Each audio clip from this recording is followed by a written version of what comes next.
This is CES Tech Talk. I'm James Kotecki, bringing you something special, a media roundtable conversation recorded live at CES 2026. We brought together some of the brightest media minds to discuss the tech trends that will improve how we live and work. So if you work and or live, this one's for you. Enjoy. All right, welcome everyone to one of our media panels. Welcome to CES 2026, first off. Day one.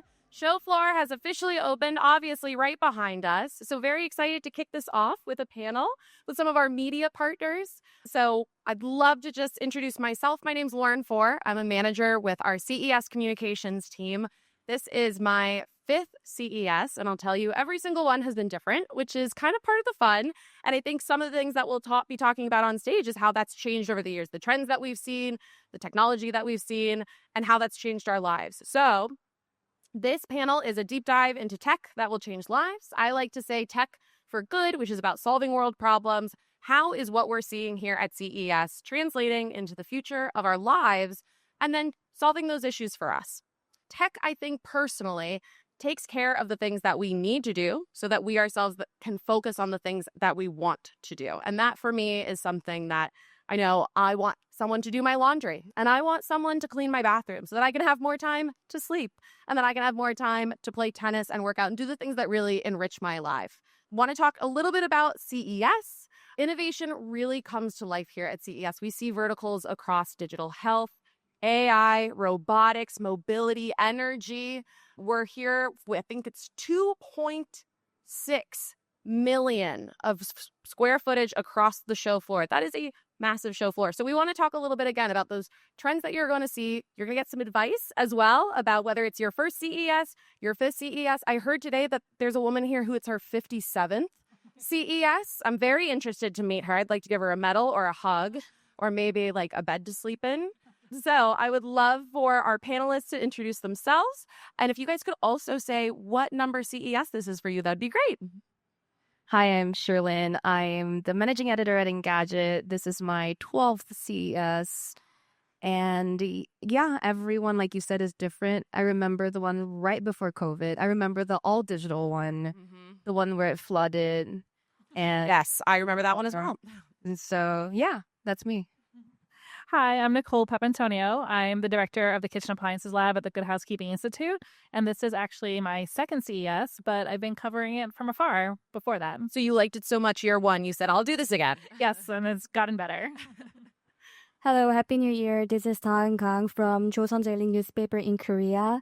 Actually, I'm based in Silicon Valley as a correspondent, and this is my very first CES. Woohoo! Welcome to CES, year one for you.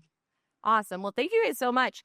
I would love to start off, since we're talking about trends, I'd love to talk about what trend you're most excited to cover this week, what you've kind of been waiting to do when you get to CES. It's like the countdown. So now that the show floor is open, what trend are you most excited to cover? So Sherilyn, I'll start with you. I feel bad because I all three of you have under like a single digit CES, right? So excitement's not a word that comes easily to me. I will say the trends I've noticed this year and over the last few years, more AI, more robots and everything. But I think this year there's a sense that the robots are getting a bit more helpful in the home. We're seeing a lot of humanoid robots. Before they were doing like some weird things here and there. There was the Boston Dynamics dog that would like jump about and that sort of thing. Or last year there were RoboVacs that would like lift a sock out of its way. I still want that one though. We all want those. They were climbing stairs last year. This year they've got legs. They've got legs. And then we're seeing humanoid robots. Those have legs. Yeah. They have arms. They've got robots that will fold your laundry for you. I think we're seeing just the ideas that were exciting at the start become a bit more practical in the real world. And I think that excites me a bit more.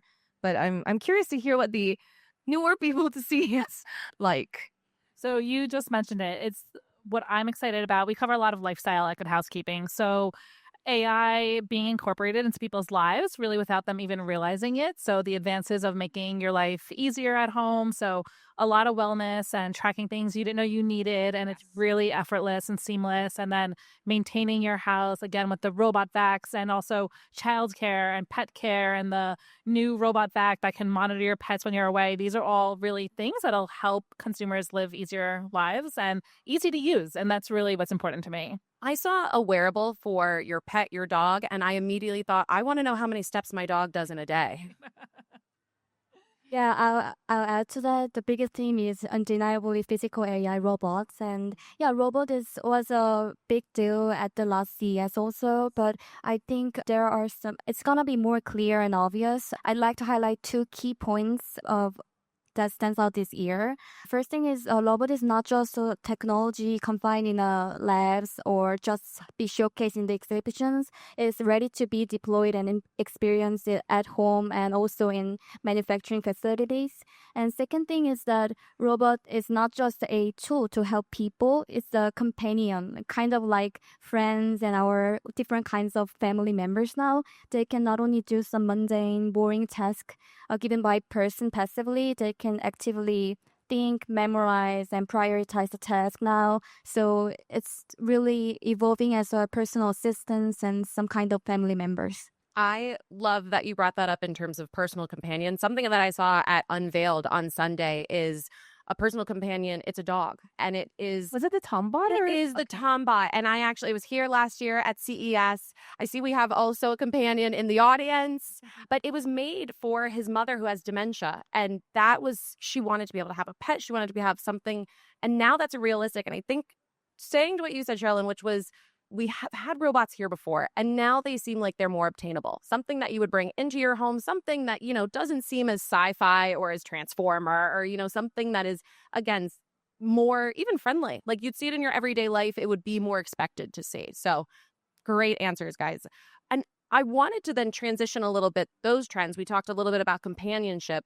Any examples or anything that you guys have seen and just been excited about in how that technology, then those trends have transitioned into real life and changed people's lives? And so, Sherilyn, I'll start with you again. For the longest time, I've been saying I don't think humanoid robots need to be developed. I think that, when you think about why we want robots around, we want them to help with repetitive tasks. And robots that are built in a humanoid form, in my mind, aren't so helpful with, in the manufacturing spaces, in the assembly line spaces. We want something that's just doing one thing over and over. And so the human shape, we don't need that, right? But then when I see the humanoids that are helping you load your laundry at home, then I'm like, oh, I get now why it needs legs and arms. Right. Because it might need to squat to do the bottom, machine and then reach for the top, the laundry detergent at the top or something. That's kind of how I see it coming into the real lives of people at home. I think we've seen robots in the real world, but more in industrial spaces. And then I am quite hesitant, though, to think about robots and AI as like personal companions, because I do worry about people then developing relationships with these artificial things and not real life things. I do say the Tombot thing that you brought up reminded me of this thing I saw was a robot pet for people who can't have pets. Right. I can have pets. I choose not to have pets because they might die or they might poop. And Possible. a robot won't. And so that to me is something I want. I want a pet that won't poop or that I had to clean up after.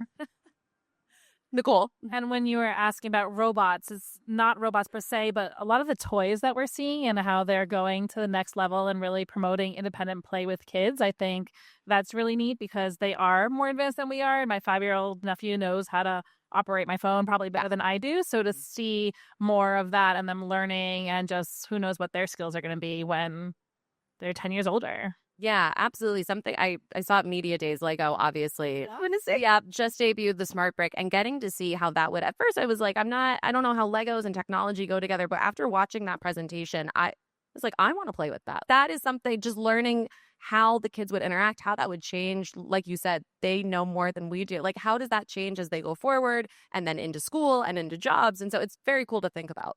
Dawn? Yeah, I saw so many home robots at CES 2026, and I'd like to share one of my episodes. Many people are now very worried about losing their jobs by AI, but I know one person who really wants to be replaced by robots and AI. That's my mom. Yeah, she really wants to be freed from her housework, and I think my mom's dream can be true in the near future.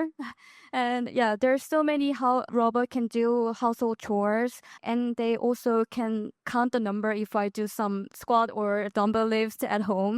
So yeah, it's very incredible, and I think that technology can make a direct impact to consumer who really want to be free from household chores. And also I feel like buying that AI home robots, it's not just buying technology, it's rather like buying some quality of life and freedoms Oh, I from the like household. that. Yeah, I like that perspective of saying it's improving your quality. You're choosing to implement something, a tool, something to make your life better, to give you time to focus on something else. Nicole, I'd love to ask you, I think from the home space, smart home, obviously, there's so much going on that we're implementing again to kind of make some of those chores easier, free up some of our time. I wanted to ask, how have you seen over the years how tech has entered into that space and how coverage then has changed as we look at tech entering the home? Mhm. So we said it a little bit before, but I feel like finally the tech that people have been talking about for years is finally coming true. It's really Right. amazing to see these fridges, for example, being able to recognize your food. And you always wondered, like, do I need a camera in there? But until you're actually experiencing it and seeing how it could serve you better by like, oh, you have random broccoli. This is a recipe you can use. You might not be using that recipe exactly, but it's just something to spark a new idea. So it's amazing. And then in terms of how we're covering it, people understand it more. It's becoming way more mainstream than it ever was. If we're talking about a smart TV or a smart fridge, people kind of expect that now. And it's just integrated into their lives without them having to try really hard. So it's fun. Like we can actually talk about tech in a way that everybody understands. And it's just easier for us. Yeah, and we were all speaking actually before this panel a little bit about how tech has changed our lives, and I think specifically for at least I'll say for me as a woman, it's given me a sense of security in a lot of different ways. Things that just I don't have to think about them. They don't take up in my mind as much. Having sensors on your windows, or even I saw there's a new wearable where you just clip it to your belt, and when you're running and you're in the zone, you have your AirPods in, you're listening to Taylor Swift or whoever, maybe even Gwen Stefani possibly. It alerts you if someone's coming up behind you. And that just for me, that is such a small change, but it really does make a difference in my quality of life. So I have another question for you guys. Again, I know the show floor has just opened, but I did want to ask if you guys have a part of CES that you think attendees or specifically media can't miss. Like, what would you guys, and I'll say, what do you not want to miss this year? Since obviously this is the first year of being here. If there's anything that you're like, I came here and I'm on a mission and this is the one thing I will not, like, I'll wait in line all night for this. Actually, I did not expect to see some development of quantum computing system at CES 2026 because there are still some skepticisms about quantum computing systems. Many people think it's very hard to be commercialized in the near future, but I saw and experienced so many products and services powered by quantum computing system at CES 2026, and especially in cybersecurity sector. So don't miss it. If you are interested in that, that's such a good transition. A new program we have this year is CES Foundry, which is taking place at Found Blue on Wednesday and Thursday, which is we're bringing AI community, quantum, all in the same sphere. There's going to be a lot of thought leadership, a lot of sessions speaking. Like you said, it doesn't seem as applicable. So talking what the next couple of years and how that then becomes integrated. So definitely would recommend checking that out as well. Nicole, do you have anything that you would advise for? For me, it's really walking around and seeing all these things in our inbox come to life. Like we get pitched a lot of products every day. And a colleague yesterday was talking about like, this is real life. So getting to see what people are excited about, because that also is a hint to me of like what people want to be reading about and what we should be covering. Awesome. Sherilyn? So first of all, this central hall that we're in right now looks so different from it had Beautiful. last isn't year it? even. It used to be a lot darker. Now there's a lot of bright lights. But Central Hall also used to be the place you cannot miss because it had the Samsung VR roller coastery things, the little simulation rides. They had the LG like display canyon of screens sort of thing. I think that's still here somewhere. So I would check out LG's booth. And then Eureka Park is usually a good go-to. That's over at the Venetian. That's where a lot of the startups are, a lot of the health and fitness things are. And those usually feel more personally applicable, right? I think health and fitness are topics that are close to most of our hearts, regardless of whether you are fit. And then finally, I have to say, I think you mentioned, you teased or hinted at this, Gwen Stefani.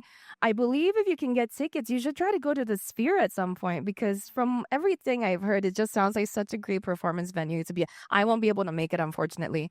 So don't go looking for me. Someone will get your ticket, though. Yes, exactly.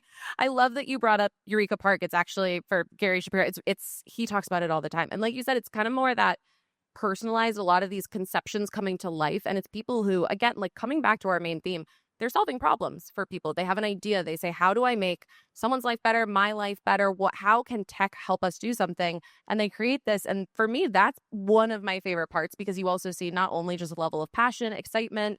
And so I definitely would second that is Eureka Park.